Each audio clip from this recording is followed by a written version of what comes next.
All right, here we are doing a video I wanted to do for quite a while, or a recipe I wanted to do for quite a while. I guess video, no difference real in that grand scheme of things. We're gonna do a boiled fish dinner. Shout out to Umami Complex, who kind of has provided me with a little bit of a guide on YouTube video. I'll link back to that. But we're using a slightly different, unique fish that I caught in last week's video, specifically that burbot or eel pout that you guys got to see me catch. So here I'm going to just kind of roughly chop some green onion.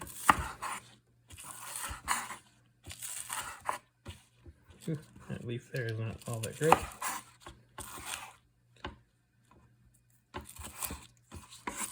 I grab one more here.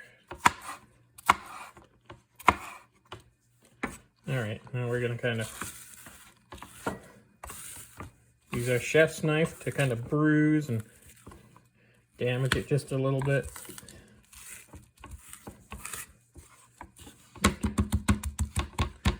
Just something to break up the cellular structure on these things so that they will let go a lot of their flavor.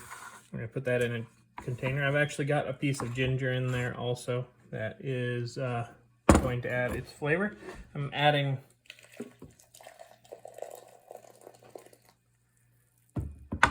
boiling hot water to that.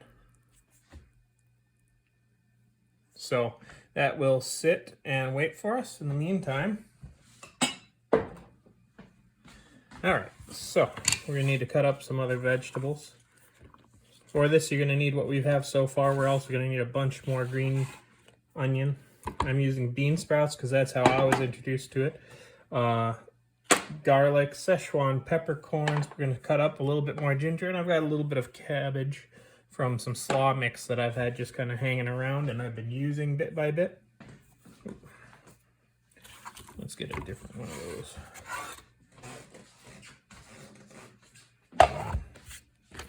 All right. So these ones we're going to chop fairly small.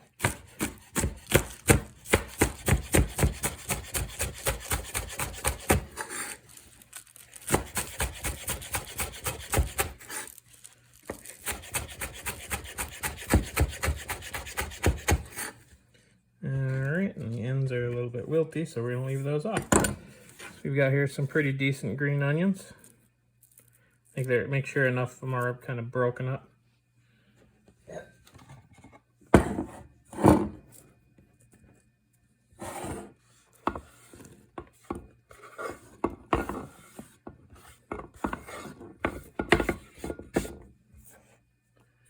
All right, we're gonna set those aside.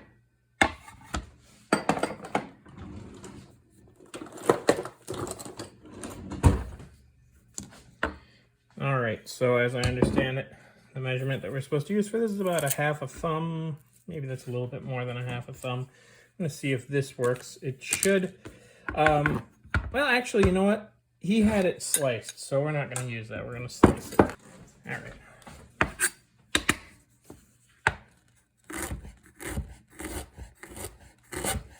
Usually I'll freeze this and then grind it either on a microplane on kind of like the grind side of a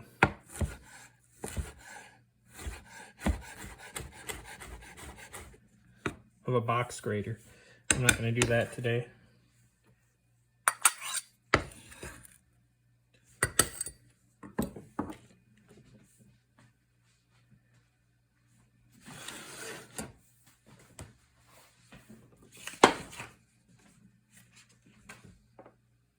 Okay, I almost forgot pickled peppers.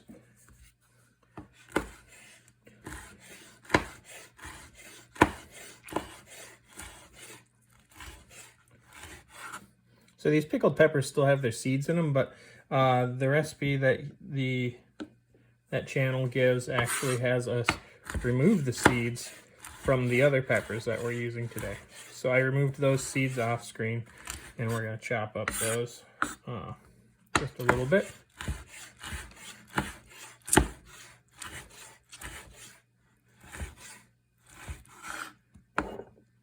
You'll have to tell me how you like the way that this looks with the new ring light. This is my first time using it for kind of a top-down video.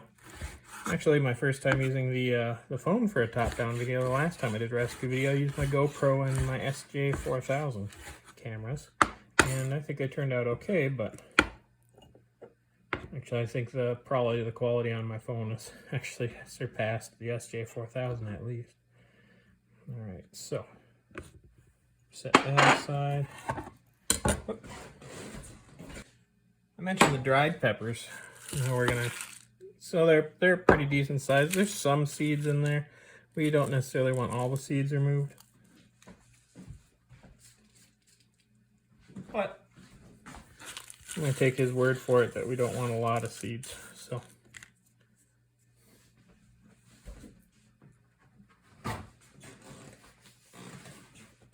alright. We're not going to chop these too much. He actually dry roasted and ground his.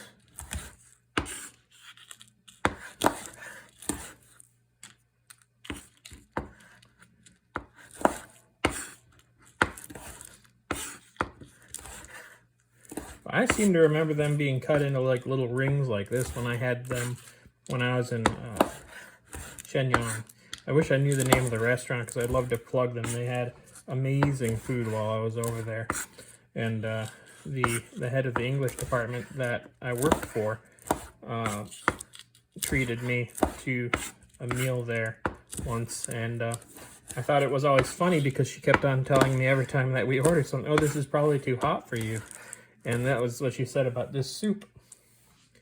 But I fell in love instantly, and it was just fantastic. And the same thing happened when I think we were at that restaurant another time, but with a larger group, including, I believe, her husband, or no, her son, I think.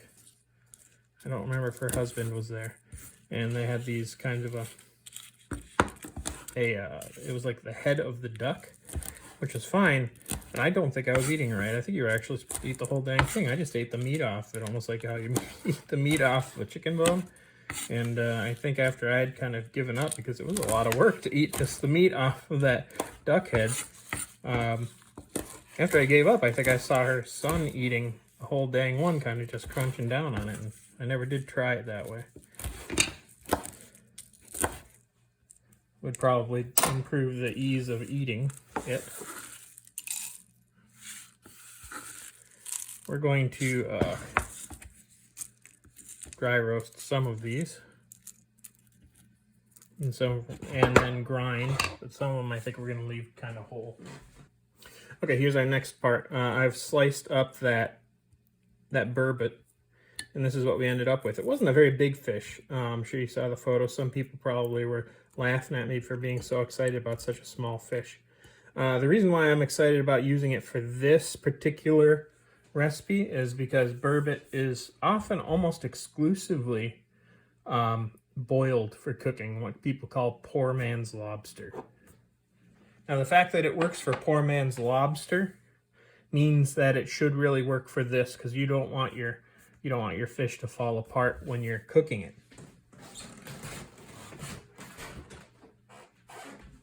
Now, if you were using, say, a sunfish or something similar, we might end up having a little bit of a dilemma of the sunfish just kind of breaking apart into tons of flakes as we're boiling it.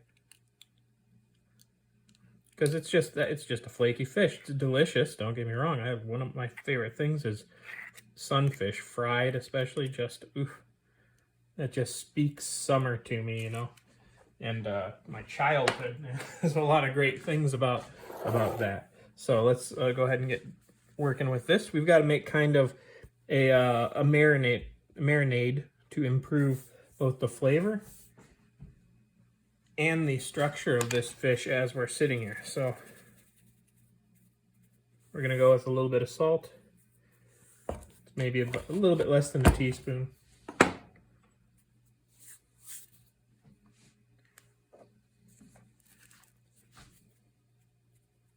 Just a little bit of white pepper.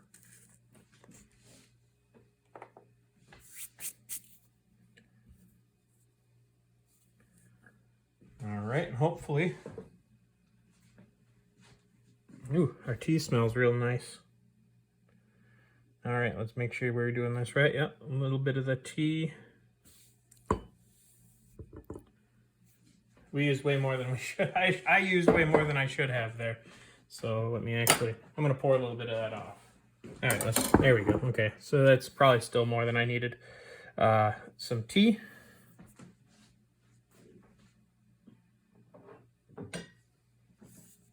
This is just white cooking wine. Use just kind of a splash of it here. That's probably why we didn't need so much tea, because it wasn't going to be the only liquid.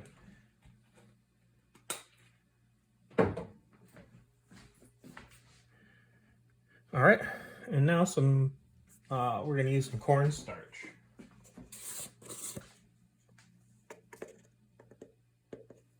I'm actually kind of worried that I don't have enough of it, because we need a little bit of a slurry later on, but we're going to make do with what we have.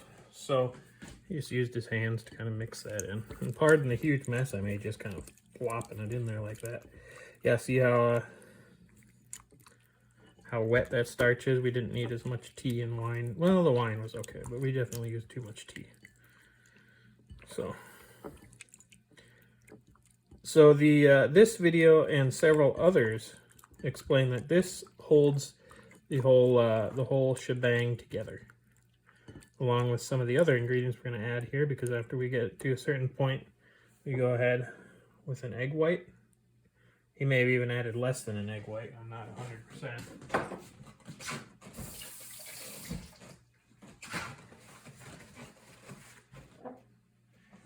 And honestly, they probably would prefer that I don't use sesame oil, but I love sesame oil. One of the few oils that I think, you know, oh man, I love the taste of the oil. I don't like olive oil, and most other oils are just so flavorless. I guess butter, not oil specifically, but close enough. Make sure you do this with clean hands, by the way. They say don't let this marinate for too long, otherwise you'll end up with some overly strong salty flavor. So, all right, we're almost there. Pardon the water spots. Run out of the old jet dry stuff. So these are Szechuan peppercorn. Well, maybe some people might get mad at me for calling them that. They're kind of Szechuan peppercorn adjacent in some ways, because I've got them locally. I'm in northern Minnesota, well, I guess central Minnesota, and we have something called a toothache tree or a prickly ash. And it grows these things that are definitely, without a doubt, related fairly closely, as I understand it, to Szechuan peppercorns. They definitely make your mouth numb, and they look very similar. And I harvested them, and oh, do they smell good. They're so citrusy. And so we're going to kind of roast these up a little bit. Okay, they're just kind of now starting to kind of let off a little bit of smoke. Just a sign that we're virtually there. Just a little bit more, I'm thinking.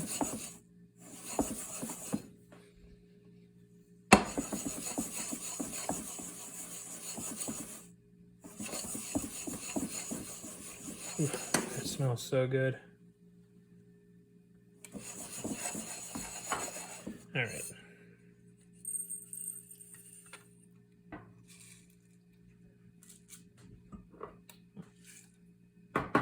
All right. Now we're going to toast these. We're going to try not to fumigate ourselves or our dogs.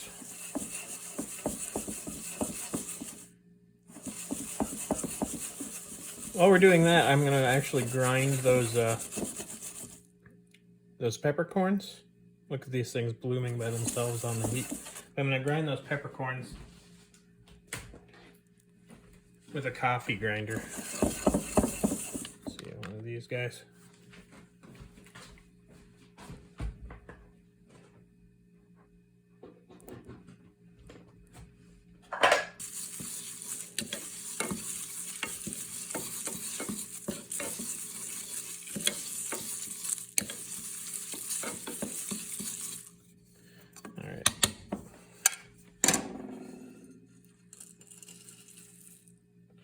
All right, we're gonna set that aside and let it cool.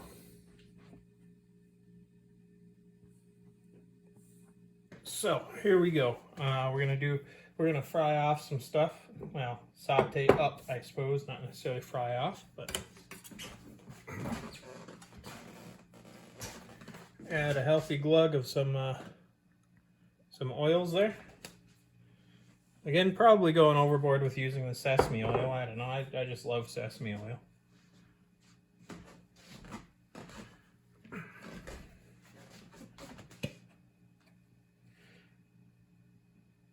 And I would probably also get in trouble with somebody seeing me use kind of a jarred garlic. But I don't use garlic fast enough, so it goes bad. So I started using that so that it doesn't. Have that. Oh. I put our chilies over there in the window, so we're going to go ahead. Well, I'm going to wait on those. I'm going to do these ones first. So we're going to do our chilies.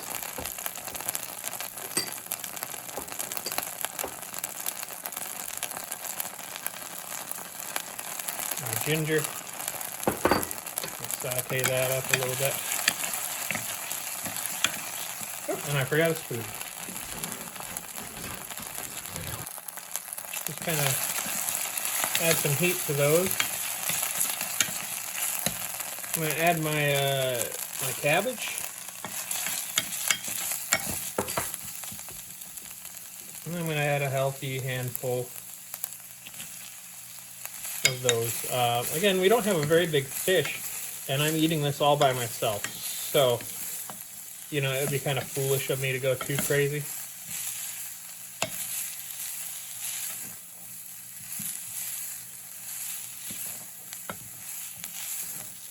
Toss that all together, make it nice and mingle all the flavors, get it going. Oh, I almost forgot.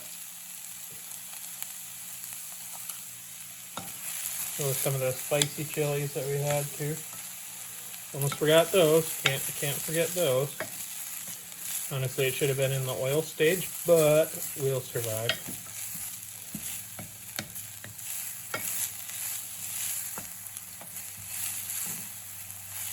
So we're just, we're only cooking this long enough so that it is no longer raw.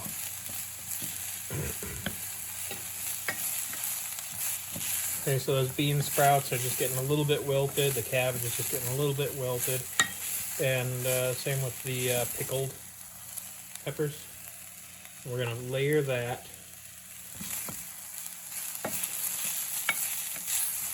Because we do want them to have a little bit of a crunch still.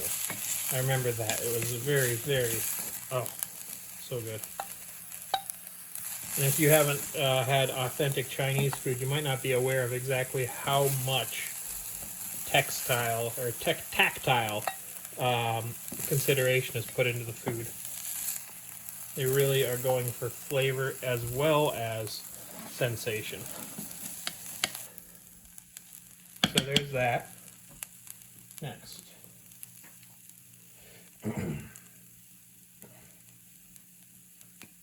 Alright, so we're going to go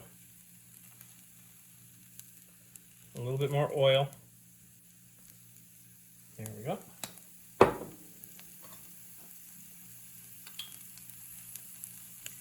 Some of that garlic again. More of that Douban, or more of that pickled chili.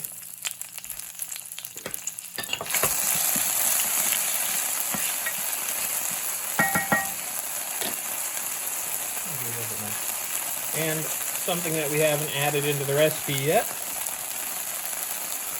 and any of the other steps, Douban Jiang, which is a broad bean chili paste kind of thing. And this stuff is vital to various dishes. I mean, a flavor powerhouse as far as I'm concerned. When you are in China, you find dishes that have this stuff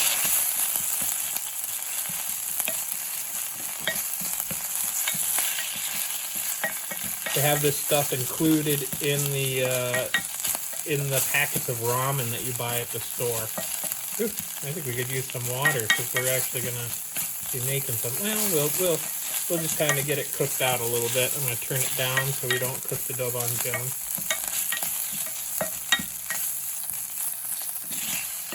And then we'll deglaze, kind of. Not normal for you to have to deglaze. Well, I guess how normal is it to have a glass pan in the first place? Alright, so it's nice and cooked.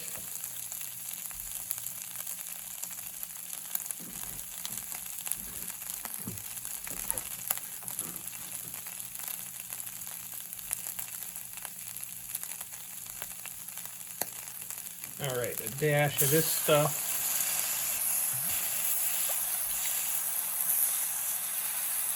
Mix that up a little bit. Maybe a little bit more than a dash. That sure evaporated off fast, didn't it? A nice glug. How about that? A glug of that stuff. Some soy sauce.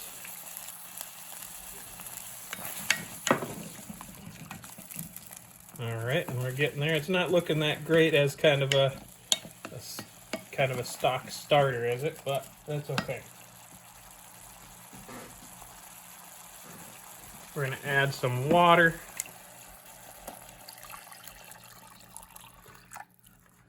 There we go. Ah, there we go, huh? Now we're starting to look at something, aren't we?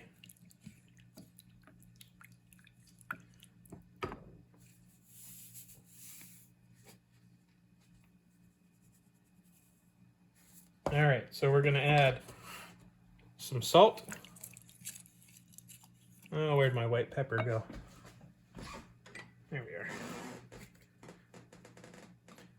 I forgot we needed it for this stage. Some white pepper.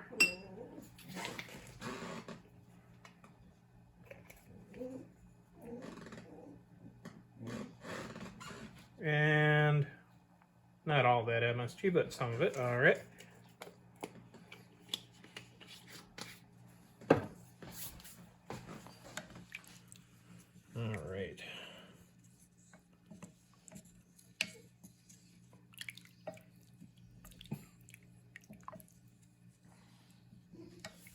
Alright, and then our final ingredient is going to be this slurry that I made from what I had left of the cornstarch. If you hear some whining in the background, my old dog is getting needy in her old age.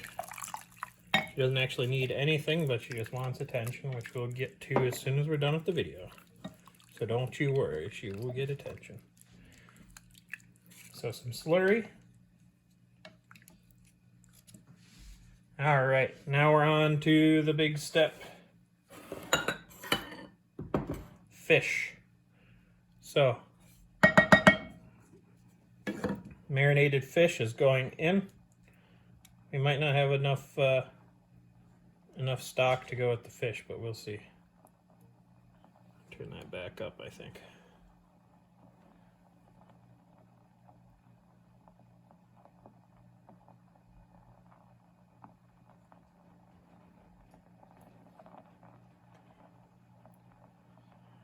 This is kind of going to be a little bit of a delicate step in its own way because we don't want the fish to overcook, even though it is, oops, almost splashed that one in there. This stuff is kind of slick.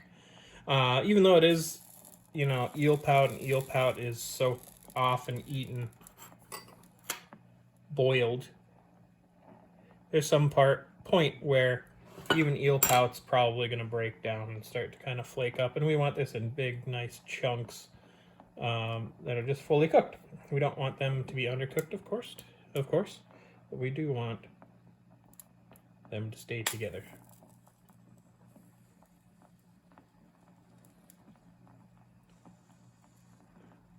Having a hard time getting these last few pieces because they're just kind of slick to touch.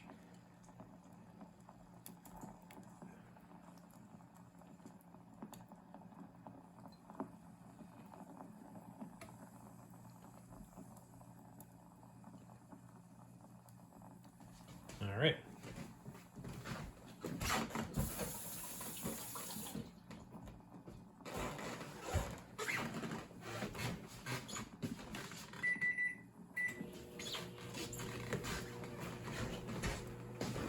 And I'm sure you can hear my microwave going in the background. That's because rather than getting another thing going on top of the stove, I've elected to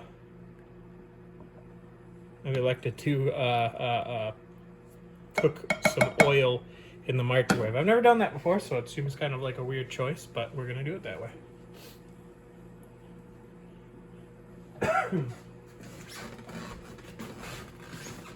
Look like they've firmed up pretty nicely.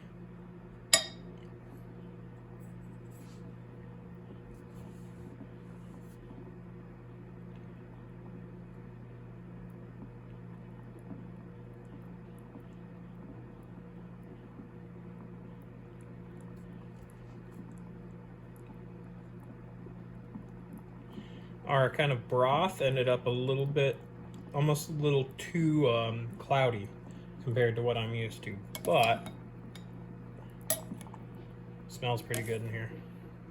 I gotta say, it smells pretty good.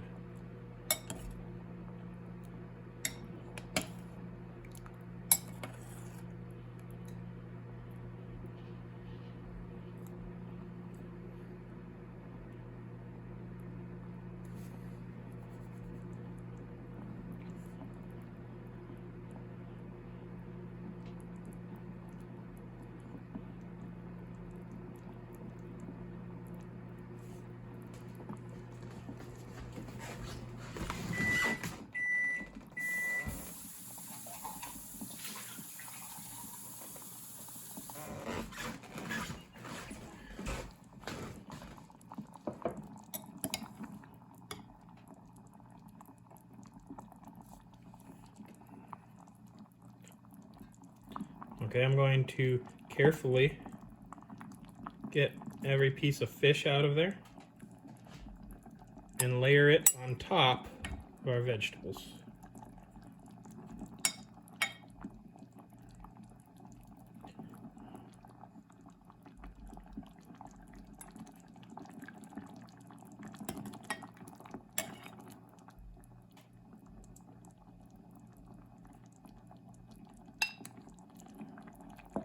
That sauce is just sticking to the fish, and that's actually a very good sign.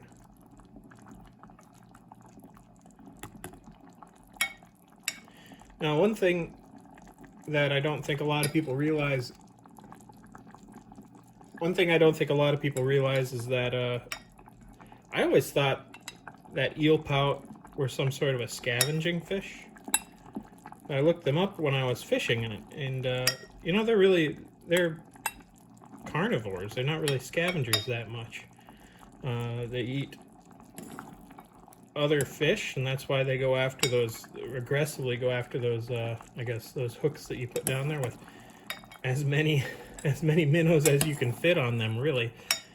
And that makes sense, given all the things that work for them, I guess. I never actually realized that's how a person catches them at this time of year. All right, so we're on the home stretch. So we've got this beautiful bowl here. This is layered real nicely, and then we're going to add some more stuff. What more can we add? Well, we're going to add some of those Szechuan peppercorns that we went to so much work to grind. Add a nice pile of those down here. You can hear our oil finishing in the microwave. We're going to add a pile of these hot things here. Oh, it smells so good. You would not believe the peppercorn smell that I've got going on in here. This is not going to work quite the way that the recipe is intended to, because it's not supposed to be kind of this wet garlic, but we're going to do it. And then, real ample supply of these here. Onions. Oh, I almost forgot. Technically, before I added that, I was supposed to add... Oop, what a mess.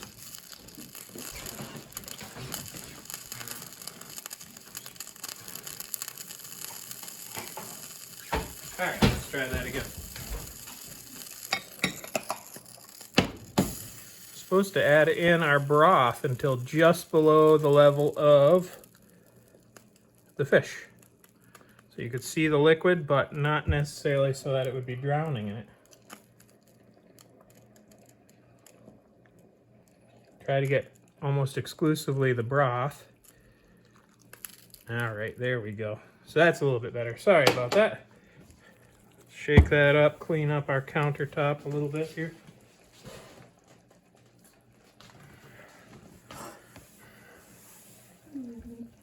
Now, wish me luck that I have chosen a robust enough bowl. We've got some hot oil here and we're gonna pour it over. Hold on a second, I wanna get some real nice audio on this.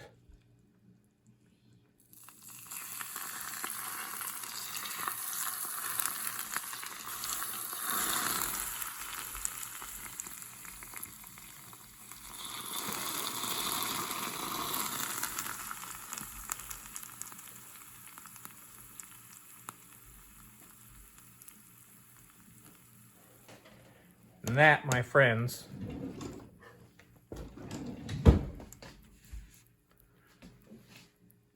is Szechuan numb and spicy fish. All right, so there you have it, numb and spicy fish. Let's give it a try. So from what I remember, there were actually two very distinct flavors that you got from this fish. And the first one was from the fish itself, and the other one is from the vegetables underneath. So let's see how it goes.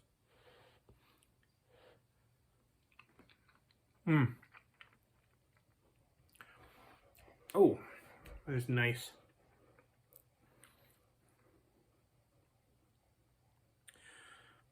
So this was a pretty good choice. It's very firm still, very good.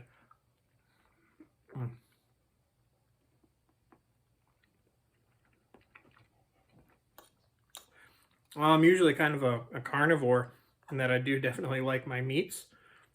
The flavor that I remember from China was the bean sprouts.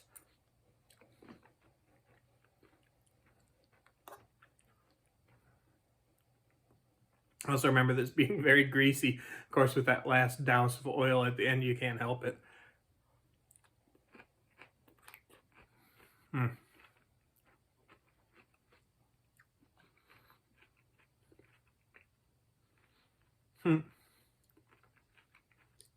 So, you know, there's not as much heat there as I was anticipating. And I think using the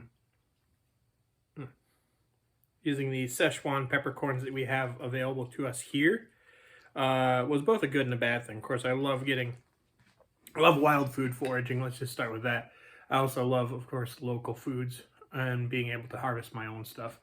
But I do think that I am lacking in some of the numbing nature of it. I think it's coming on a little bit now, but it's kind of delayed.